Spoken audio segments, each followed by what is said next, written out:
Julia Ducournau is a French director and screenwriter known for working in the body horror subgenre. Her films have provoked extreme reactions and sensationalist headlines due to their explicit content. To describe Titane simply as the movie in which she f***s a car would be very reductive. Her films don't exist purely to shock or nauseate, but deeply move. Ducournau has an uncanny ability to generate empathy for her characters, despite their monstrous or repulsive acts. In Raw and Titane, we follow characters who represent the darkest human impulses, yet we are tethered to them emotionally nonetheless.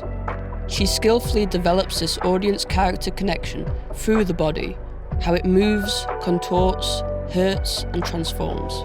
A transformation in the body parallels a transformation in the character's personality, wants, and desires. The body is a point of access for the characters to discover new parts of themselves, as well as being a point of access for the viewer, a way in which we can empathise with them on a viscerally human level. Ducournau's recent film Alpha will not feature here, as I've only managed to see it once and didn't like it particularly. Anyway, on with the video.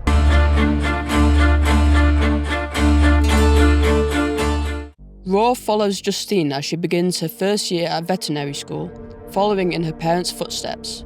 Soon after arriving, relentless hazing begins. Justine is forced to eat raw meat, unlocking a primal and hereditary desire for human flesh. She reconciles this new part of herself alongside her sister Alexia. Ducournau talks about how the cannibal has been othered in popular culture. To frame Raw in this way, Justine as the other, would have limited its emotional power and made for a painfully uninteresting film. By creating empathy for Justine, we are invited to reflect on the monstrous inside all of us. Ducournau uses movement from the beginning to explore animalism. During the first night of hazing, the rookies are made to crawl like dogs, alluding to primal urges. A party follows, an excess of sin and debauchery, the id unrestrained. Justine is swept up in a sea of sweaty bodies, barely able to keep her feet. This sight of unrestricted desire is clearly unfamiliar territory for her. The camera places us inside her perspective, drawing empathy through her small frame and timidity. Her repressed desires will eventually be released when she first consumes raw meat. After this, her skin becomes red and itchy, peeling off. A transformation is in place, one that is both physical and psychological. Raw is inherently a coming-of-age story, as Justine becomes more in touch with her true self. Justine's body also changes at the hands of others. In a viscerally painful scene, Alexia performs a Brazilian wax that takes an ugly turn. In another, Justine is coated in blue paint and made to blend colours with a man in yellow, this sexually charged interaction rendering her green.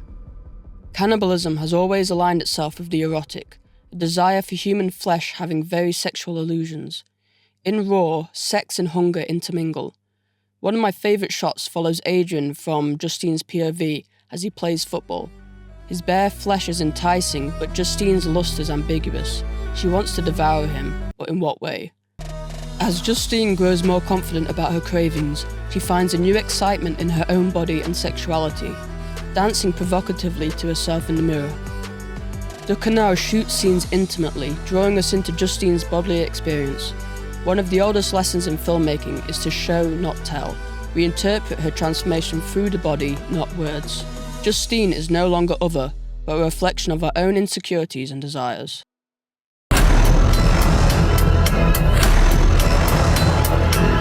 With Titane, Ducournau challenges us to empathise with a character who even she admits is irredeemable.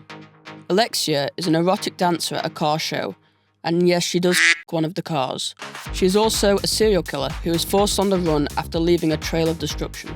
She is brought into contact with a firefighter when she takes the identity of his missing son, Adrian. For most filmmakers, creating an audience character connection with a psychopath like Alexia would be impossible. But Ducournau is no ordinary filmmaker.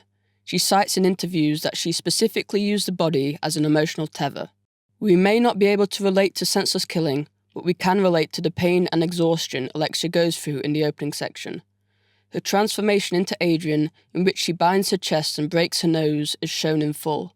We are not given the comfort of a cutaway. We must sit through each painful moment with her. As her stomach swells, a car-human hybrid baby growing inside her, the binding becomes increasingly strenuous and painful. Like Alexia, Vincent's body is also betraying him, going through a transformation itself, old age. Using steroids and intensive training, he fights against his aging body to maintain the physique required for his work. This parallels the actor's own transformation when preparing for their roles. Agathe Roussel talks about how the heavy prosthetics made her disassociate from herself as she occupied the headspace of Alexia during her scenes. Vincent Lindon worked out and lifted weights extensively before filming to achieve the physicality of his character. Dance is another key aspect of Titane. It is a way for Alexia and Vincent to communicate without using words.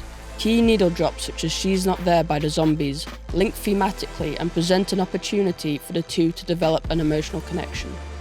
Ducournau also uses the song Lighthouse by Future Islands in a pivotal scene. It's an optimistic song that encourages you to find a way out of the darkness. Bathed in pink light, dancing is framed as liberation. Vincent and Adrian seem genuinely happy together in this fleeting moment.